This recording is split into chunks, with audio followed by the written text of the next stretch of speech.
Let's be honest, slow living sounds good, but we know that motherhood, it's unpredictable because the world will tell us moms to go faster, to do more, sign our kids up for everything. This is not Pinterest, okay? This is real life. You can be in the middle of a homeschool lesson or in the middle of a grocery store and have to stop and change a diaper. Once you begin and you finally get the hang of it, it's just going to feel like a part of who you are.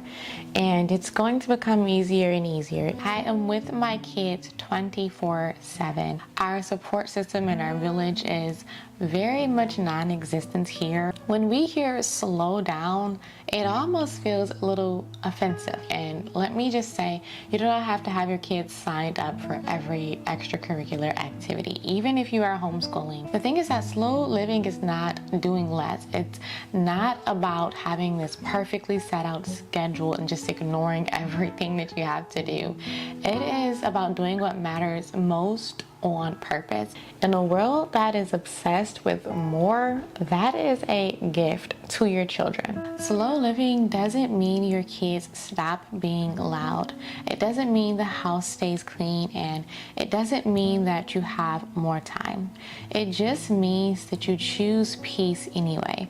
And today I want to share what slow living actually looks like with kids and how I practice it in real life and simple ways that you can start today, even if your home feels chaotic. Hello and welcome back to my channel. If you're new here, my name is Heaven and I am a Christian homeschool mom and wife who loves simple living, biblical homemaking, and creating a peaceful home that feels like a resting place. Today we are going to be talking about slow living with kids because I think sometimes we hear the phrase slow living and we picture a spotless home, quiet music, warm tea, and children gently reading books in the corner. But if you're a real mom like me, you know that it is just not always reality.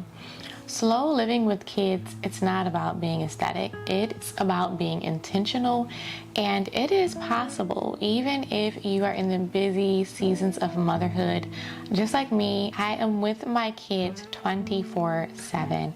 We don't have a babysitter, and because we homeschool, we don't have the option to send our kids out of the home for 8 hours a day. We don't do overnight stays, and we are living in Florida, where we just relocated about 4 months ago. So our support system in our village is very much non-existent here, and back home up north where we are from, it was also very small.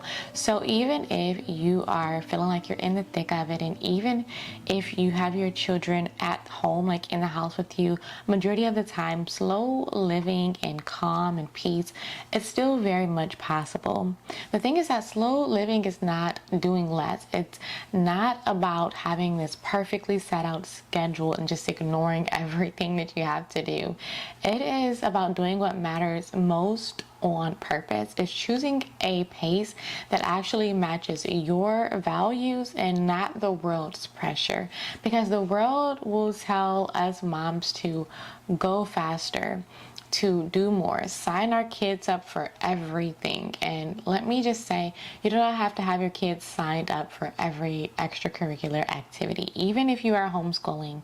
The world is going to tell us to keep up, to be productive, to stay busy. But slow living tells us no. It tells us to slow down. Slow living says that we are going to live in a way that feels peaceful, meaningful, and steady. And for me personally, slow living means that I am not rushing through my days just trying to survive until bedtime. It means I'm actually present with my family, with my children, with my spouse, even when the house is loud, and even when the toddler is crying, even when the kitchen is a mess. Slow living is about a heart posture, and one thing that really helps with that is just gratitude and contentment. Being very gracious for where you are right now and what you have in life right now, and choosing not to miss out on that. let's talk about why slow living can be hard with kids, because let's be honest, slow living sounds good, but we know that motherhood, it's unpredictable because kids will spill things, they'll cry, they fight, they need snacks every 4 minutes, and they interrupt almost every thought that you have sometimes. And sometimes it feels like the day is just a big interruption. Like the thing that you had planned for that day that you set out to do, you can't do it, or you're being interrupted. You can't get to it. And here is the truth. Slow living is hardest for moms who carry everything mentally, because we don't just clean the house or do the chores. We also carry the schedules, we plan the meals, we have to plan out the homeschool curriculum for the week. If you are a mom to littles, I have a 1-year-old. She's still in diapers, so we have to worry about the diapers that we're changing throughout the day. And of course, those are unpredictable. You can be in the middle of a homeschool lesson or in the middle of a grocery store and have to stop and change a diaper. We have to worry about the cleaning, the laundry, the cooking, the doctor appointments, the dental appointments. I mean, there is just a ton of things. The list, like the tangible physical things, that list just goes on and on. But then we also have to worry about the emotional needs, and that's something that we just can't turn off, right? When we hear slow down, it almost feels a little offensive. How am I supposed to do that? I have all of these things to do. But the answer isn't to do nothing. The answer is to stop living like everything is urgent, like rushing through everything, because not everything has to be done right now. And choosing to live in the moment and to savor those moments and to live like everything is not meant to be done in this current season of life that you're in, that is when you begin to finally feel the effects of slow living. And as a Christian mother and homemaker, one thing that really hit home for me when pursuing slow living was the biblical view of a slow and peaceful life. One of my favorite Psalms is chapter 46, verse 10. And many of us know this one. It's "Be still and know that I am God." It's one of the ones that we teach our kids early on because it's a short scripture. It's very easy to remember, but it's also very strong and powerful when it lives inside of your heart. It's telling you to be still, calm down, slow down, and know that I am God. Know that everything is not on you. That verse is not telling us to be still in a quiet room with candles or on a sandy beach with the waves hitting up against the shore. Instead, it's telling us to be still even in the chaos, even in motherhood, even when you don't have the time, even when you're overwhelmed, because God never intended for our homes to feel like a battlefield. Instead, He intended for our home to feel like a place of peace. Nowhere in the Bible does it tells us to chase perfection. So why are we chasing perfection and feeling like it's actually attainable? Our homes are meant to be peaceful. And I truly believe that one of the greatest spiritual battles for mothers today is the battle for our pace. Because when we rush, we lose joy, we lose patience, we start snapping, we miss out on time, we can miss out on very small important details in life because we're rushing through it. And when we rush, we also stop enjoying our children. It may even make many families or parents not want to have more children, and it might also put out the idea for those who do not have children that having children is a burden. But slow living is not aesthetic. I think the siren outside stops. There was like a police car. It's 8:30 in the morning and there are police sirens, and We recently relocated to the tourist area near like the Disney parks and everything. And I'm sure you guys can imagine it's actually not your idea of slow living. So there is your reality is that it's not always about the aesthetics or even where you live. It's a heart posture, because here in the midst of me trying to enjoy my tea and record this video, there are sirens and things going on, but I really wanted to have this window open because I just love the fresh air.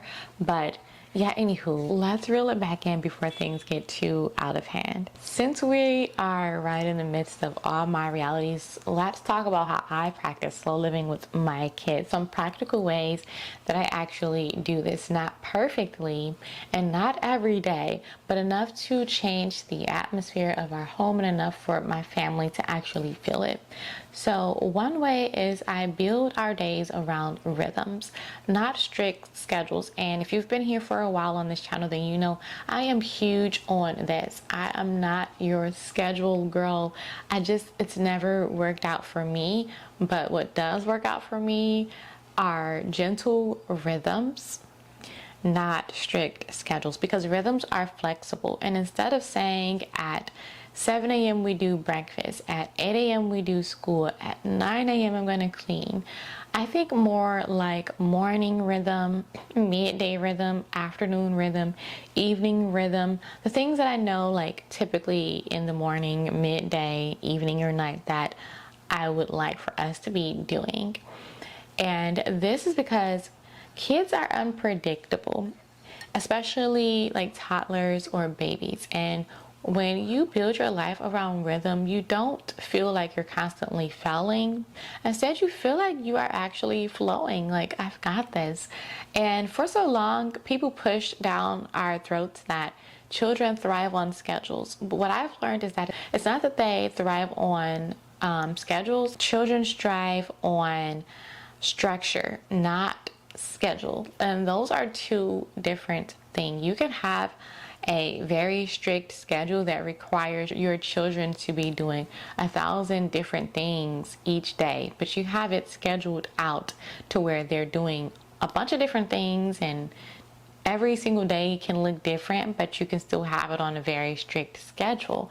And that's the difference between a schedule and actual structure. What children actually thrive on is having a structure, something that they know they're going to be doing, that they know it's coming up, and their body can really get comfortable in that without feeling like it's constantly going from one thing to the next. So hopefully that makes a little bit of sense, and it kind of is one of the reasons why I steered away from strict schedules when I became a mom. Maybe before motherhood, sure, but the idea of having a strict schedule in motherhood doesn't leave a lot of space in your day for God to guide your steps and for God to do with your life what He wants to do, because you've already planned out your entire day all on your own. So routines are flexible. So with all of that in mind, with that mindset and knowing what I know now, I stopped trying to rush my kids. And this is hard because moms are always trying to move the day along, but I have learned something, and that is that most of the stress in motherhood comes from trying to hurry our children, and they are not designed to hurry.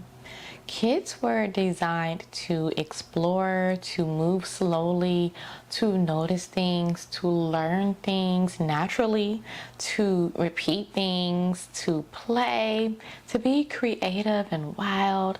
And when I rush my kids constantly, I notice that I become more impatient.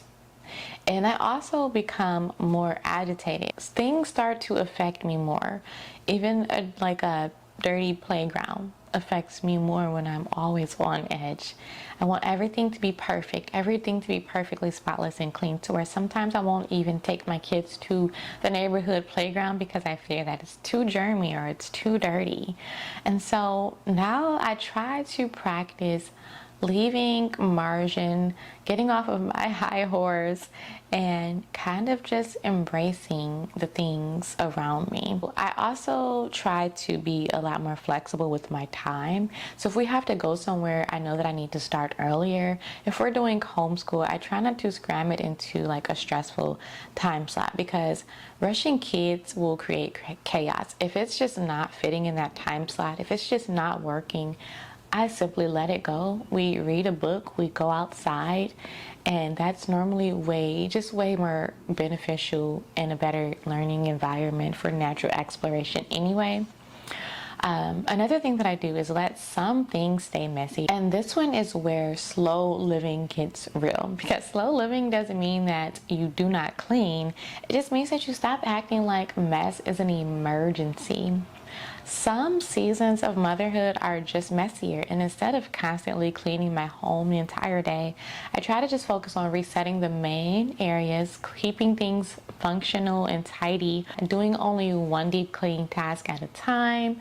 Or I try to do just once per week. I hit areas that I missed, and then once per month I hit more areas that I missed, But I don't really just try to perfect it. I move on if I don't have the time, because my children are not going to remember if the floor was spotless. They're going to be okay, but they will remember if I was calm. So I just try to keep my home as clutter-free as possible, so that even if there's a couple of toys on the floor, it's not going to take up the entire space, because they don't have that many toys at access to begin with.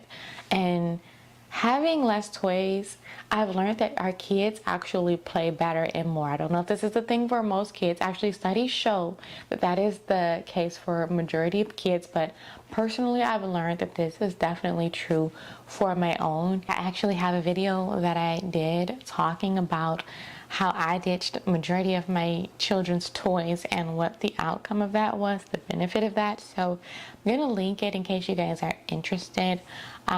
It's a really cool video, and I definitely encourage all moms to give it a try. Another thing that I started doing is choosing our home life over constant outings, because I used to think that I needed to always do something to make life meaningful, but slow living taught me that you don't have to leave the house to have a beautiful day, because a beautiful day can look like baking muffins, folding laundry together, reading books on the couch, and letting the kids play outside. They're going to find something to do, trust me. It could look like simple lunches and homemade tea or coffee, soft music, opening up the window, a peaceful evening routine. A slow life is often a quiet life, meaning that you don't necessarily engage in everything that is going on and everything that's happening outside of your home. We often say no to a lot of different outings if it doesn't serve our current season. But now I want to give you some practical habits that you can start today. So first is to start your morning slower. Even if your kids wake up early, instead of grabbing your phone immediately, try this. Make your coffee or tea, a cup of water with the hydration packet. Open up your Bible. Sit down for 5 minutes. Just breathe. Just pray. And even if your toddler is climbing on you, give them a big hug and pray right alongside with them. It sets the tone, because when you start your day rushed, you will spend the rest of the day trying to catch up. And I'm going to say that again. When you start your day rushed, you are going to spend the rest of your day trying to catch up. I want you to think of that. The next time you start your day rushed, I want you to tell me if that was your realization, or if it's been before. Comment down below and let me know. Try to light a candle, open the blinds, the windows.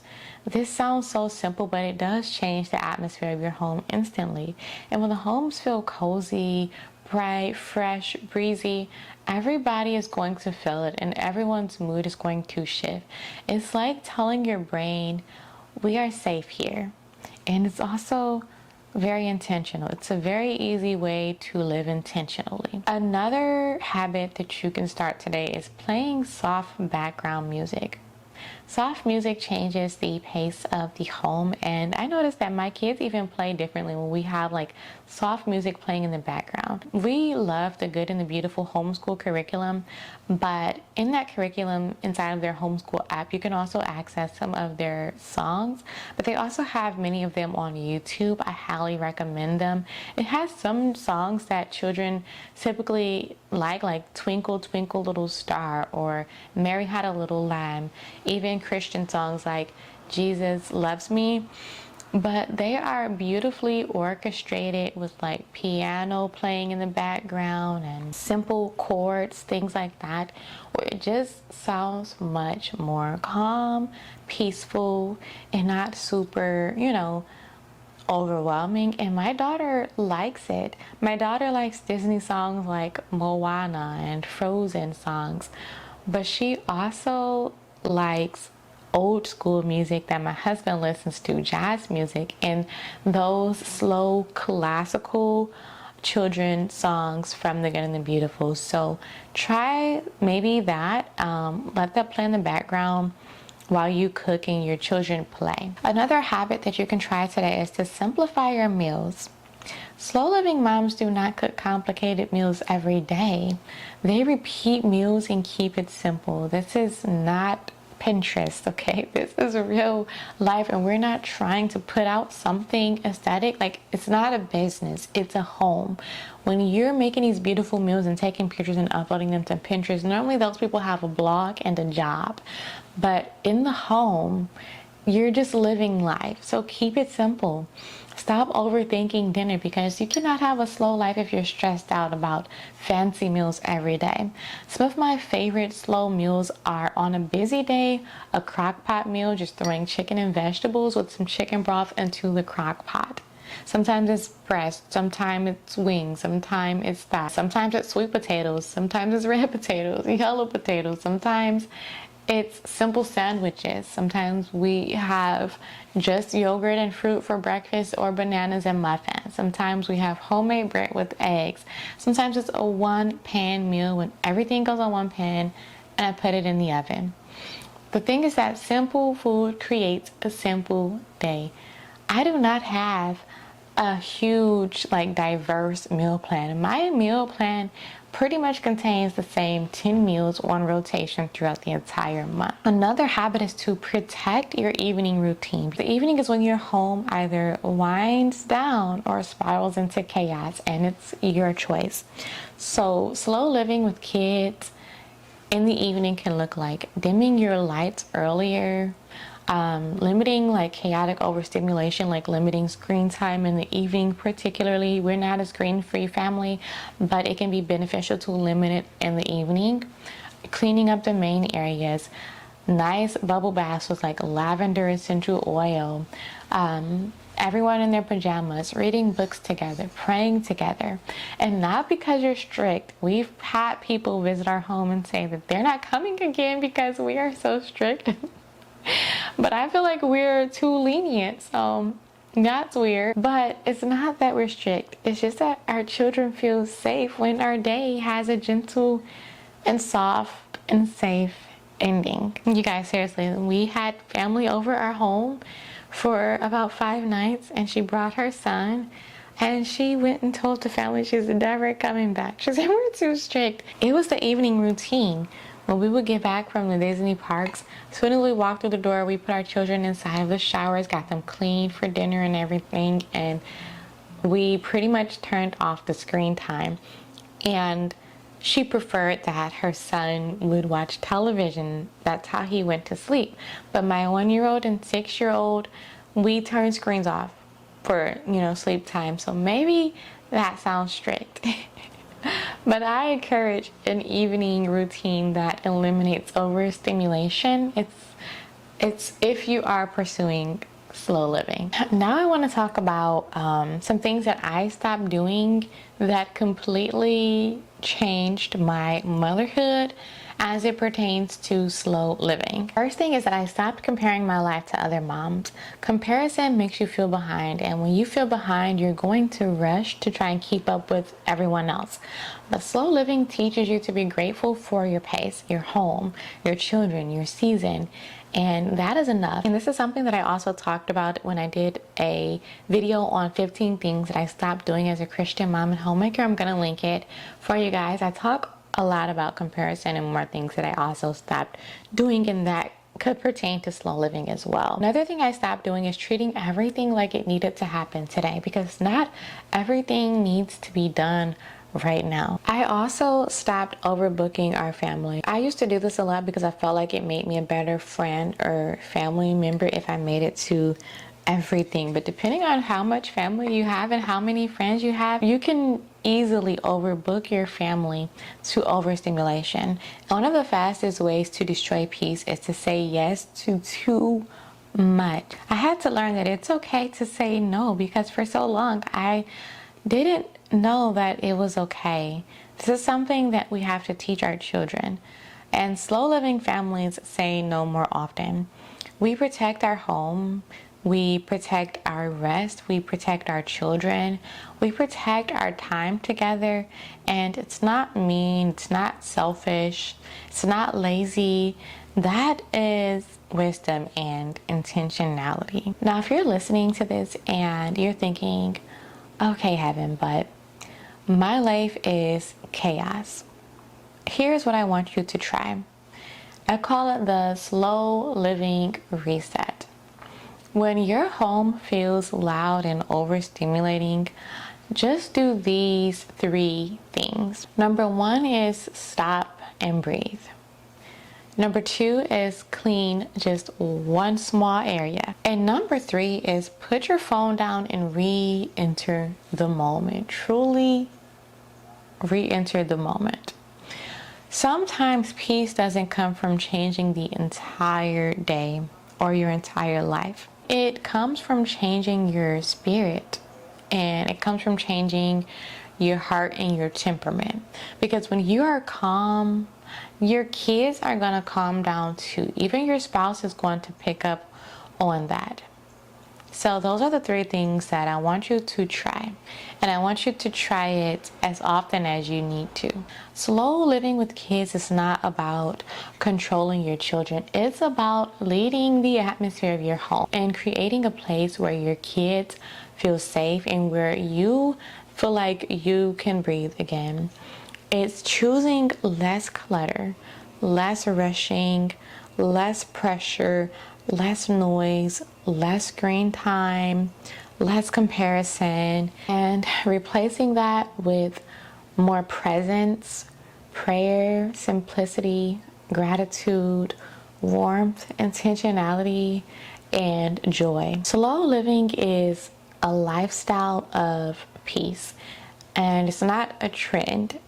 It's truly a lifestyle, meaning that once you begin and you finally get the hang of it, it's just going to feel like a part of who you are. And it's going to become easier and easier. It's worth it to chase it initially, to chase slow living. And if you have to look at it as a trend because you like to hop on new trends, I want you to look at it that way, because once you feel the benefit of it, then you're probably going to stick with it. By the way, if you are enjoying this video and you want help creating a peaceful home step by step, I want you to make sure that you join my newsletter down below, because I have a free resource for you. It's my 30-day to a peaceful home and heart guide that is simple, realistic, and it is designed for busy moms and homemakers who want to slow down in life, who want to live a more slow, intentional life, clear away the clutter, and feel calm again. So I'm going to leave the link down below in the description box, as well as a link to the playlist where I actually go along doing this with you guys, the full 30 days, week by week, doing these things with you all, if you would like some company in this journey. And if you are still here with me, I want you to comment down below slow home so that I can know that you're here with me and you are choosing peace in this season. One of the most beautiful things about slow living is what it does for your kids, because kids thrive in a peaceful home. They thrive when they're not constantly overstimulated. They thrive when they're allowed to play freely. They thrive when the home feels safe, and slow living teaches children patience, creativity, gratitude, emotional regulation, and contentment. And in a world that is obsessed with more, that is a gift to your children. So here is what slow living actually looks like in real life, because we talked about what it's not in the beginning of this video. So let's end it out talking about what it actually looks like in real life. Let me paint the picture. Slow living might look like toys on the floor but laughter in the air, dishes in the sink but a warm dinner together, messy hair but happy kids, a home that's imperfect but full of peace. Slow living is not a spotless home. Slow living is a home that is filled with love and comfort. So I want to encourage you today. You don't have to keep up with the world. You do not have to do it all. You don't have to prove yourself. Your job is not to impress people. Your job is to love your family well. And you can do that at a slower pace, even in the chaos, even in the mess, even in the noise. Because peace is not the absence of noise. Peace is the presence of God. So if this video encouraged you, don't forget to like it and give it a thumbs up. Subscribe if you're new here, because I share videos every week on biblical homemaking, slow living, motherhood, and creating a peaceful home that you enjoy. And again, make sure you join my newsletter down below so that you can get access to my free 30-day heart and home decluttering guide, because it is going to bless you if you feel overwhelmed and you are ready for a fresh start. Comment down below slow home if you're ready to live more intentionally this year. Thank you so much for watching this video. I hope that it found you well, and I'm wishing you the best week. I will see you guys in the next one. Happy homemaking.